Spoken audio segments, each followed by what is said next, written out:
ବନ୍ଧନ ମୁଗ୍ଧ ଅନୁଭବର ଭାଗ 6। ତନ୍ଦ୍ରା।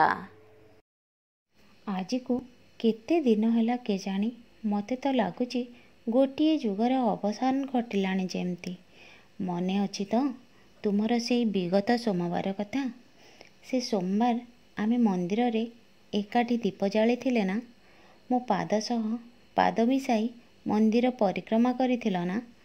ମୋତେ ପ୍ରସାଦ ଖୁଆଇ ସାରା ଜୀବନ ସାଥିରେ ରହିବାର ସଂକଳ୍ପ ନେଇଥିଲ ନା?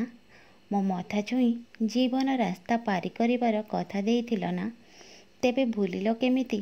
ସେଇଟା ତ ମୋ ରୋଗ ଥିଲା ନା? ରାଜରାସ୍ତାରେ ଧାଉଁଥିବା ଜୀବନ ସୁଅରେ ମୁଁ ବଞ୍ଚିବାକୁ କରୁଥିବା ସଂଘର୍ଷର ଲଣ୍ଠନ ତୁମକୁ ହେବାର ଅଛି। ମୋ ଅଧା ହସ ଅଧା କାନ୍ଦ ଭୂଗୋଲକର ତୁମକୁ କବଚ ହେବାର ଅଛି। ତୁମକୁ ମୁଁ ନିଖୋଜ ହେବାକୁ ଦେବି ବା କେମିତି? ସମସ୍ତଙ୍କୁ ଦେଖାଯାଉଥିବା ଏଇ ମୋର ଗୋଟିଏ ଶରୀର ପଛପଟର ଛାଇରେ ବି ତମେ ଅଛ। ତମେ ଅଛ ବୋଲି ତ ମୁଁ ଜିଇଁଛି।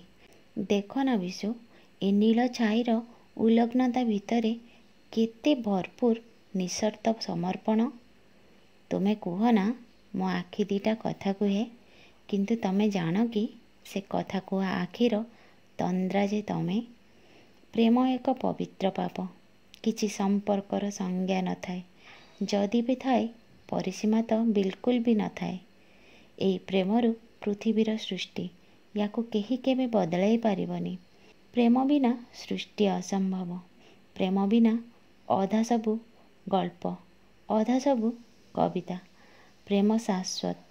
ମୋ ନିଶ୍ୱାସ ଚାଲିଛି ଯେତେବେଳେ ତୁମ ଦାୟିତ୍ୱ ଯେ ମୋଠାରେ ସରିନି। ବିଶୁ, ତୁମେ ଜାଣ, ମୋତେ ଭୂଇଁରୁ ଆକାଶ ଦେଖାଇବା ଦାୟିତ୍ୱଟା ତୁମର।